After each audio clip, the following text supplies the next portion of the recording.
Ngayon naman, magkakaroon tayo ng pangkatang gawain. Ang una dito ay siyang magiging unang pangkat at ito naman ang pangalawang pangkat at kayo naman ang pangatlong pangkat. Ngunit bago yan, ano nga ulit ang mga alituntunin na dapat natin sundin sa tuwing nagkakaroon tayo ng pangkatang gawain? Ma'am, tumulong sa grupo, Mahusay, kayo ay tumulong sa inyong paggrupo. Ano man ang iba? Maingay. Tama, huwag maingay. Ano pa? Huwag magsisimula hanggat hindi pa sinasabi ng guro. Mabuti kung ganon.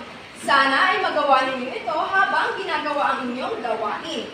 Nais ko na gawin ninyo ito ng tahimik nang sa gayon ay hindi kayo maka-istorbo sa inyong ibang mga kamag-aral. Para sa unang pangkat, narito ang inyong gagawin. Maaari bang pakibasa?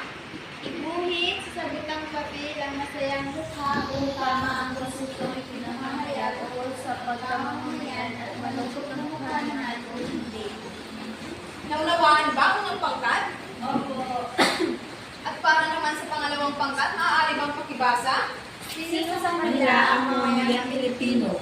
Isulat ang salitang Pilipino kung ang pasasabuhin ng pangalan ang mayang Pilipino at hindi Pilipino naman kung hindi. Naunawaan ba pangalawang pangkat? Opo. Para sa pangatlong pangkat, narito ang inyong gawain. Pagpagugmain ang hani A sa hani B. Isulat ang titik ng tamang sagot sa patlang. Nakuha niyo ba pangatlong pangkat ang inyong gagawin? Opo. Mabuti kung ganon. Nais ko na gawin ninyo ito ng tahimik at huwag maging maingay. At kung kayo naman ay tapos na, maaari ba na manatili lamang sa inyong upuan nang sa gayon ang hindi tayo makaistorbo sa ating mga kamag-aral. Bibigyan ko lamang kayo ng 5 minuto upang gawin ang inyong gawain. Naunawaan ba mga bata? Opo. Mabuti. Pwede na kayong magsimula. Kamusa'y kaapat na baitang? Tapos na ba ang inyong gawain?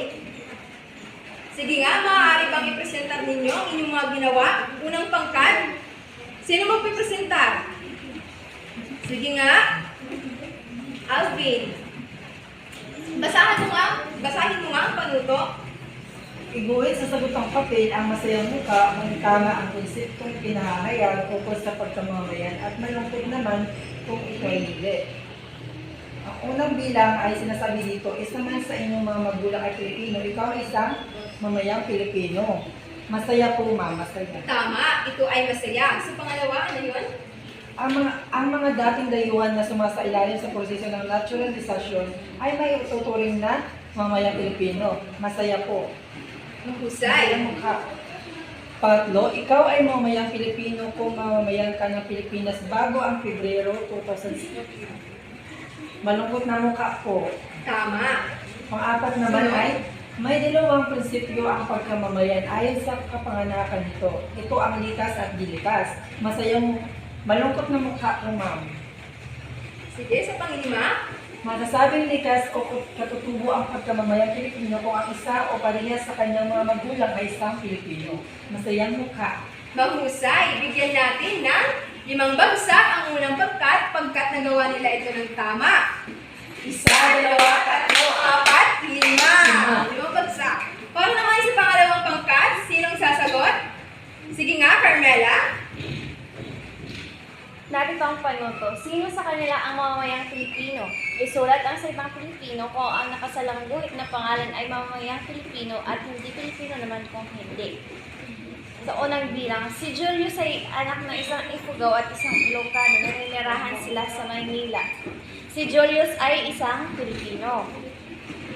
Ikalawang bilang, nagbabakasyon sa Pilipinas tuwing mahal na araw si Nairo na isang Australiano.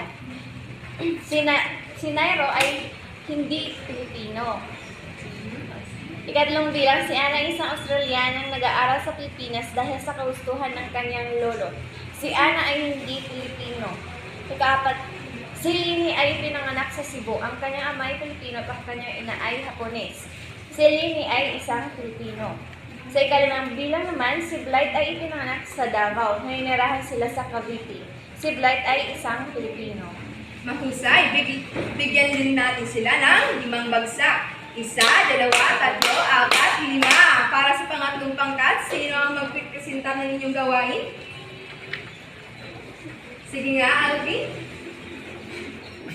Ang panuto ay pagtugmain ang hanay A sa hanay B. Isulat ang titik ng tamang sagot sa patlang. Ang unang bilang ay pagkamamayang ayon sa dugo ng magulang. Ito ay Diyos sa Guinness. Pangalawa, proseso ng pagiging mamayan ng isang dayuhan ayon sa batas. Ang sagot dito ay naturalisasyon. Pangatlo, pagkamamayan batay sa lugar ng kapanganakan. Ang sagot dito ay Diyos soli. Pang-apat naman ay isa o parehas sa kanyang mga magulang ay isang Pilipino. Ang sagot ay sa litrang A, likas. Ang panglima naman ay ang kasulatan kung saan nakasaad ang pagkamamayang Pilipino. Ang sagot dito ay sa ligang batas. Mahusay. Maaari bang pakibigyan natin ng 5 bagsak ang ikatlong pangkat? 1, 2, 3, 4, 5. Tunay ngang nakinig kayo sa ating pinag-aralan ngayong umaga. At dahil dyan, magkakaroon tayo ng gawain. Mga bata, maaari bang pakibasa ang ganito? Ikaapat na baitang, kasabi nga ng sabay-sabay? Kumpletuhin ang mga sumusunod na pahayag upang mabuo ang tamang konsepto. Piliin ang tamang sagot sa loob ng scroll.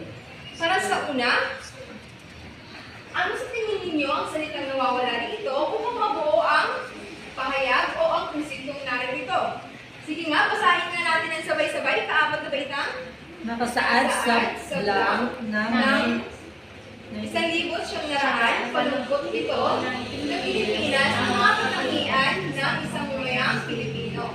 Sa loob ng scroll, mayroon tayong salitang saligang batas, Biblia, at pahayagan. Saan kaya dito sa tatlo ang tamang sagot? Saligang batas.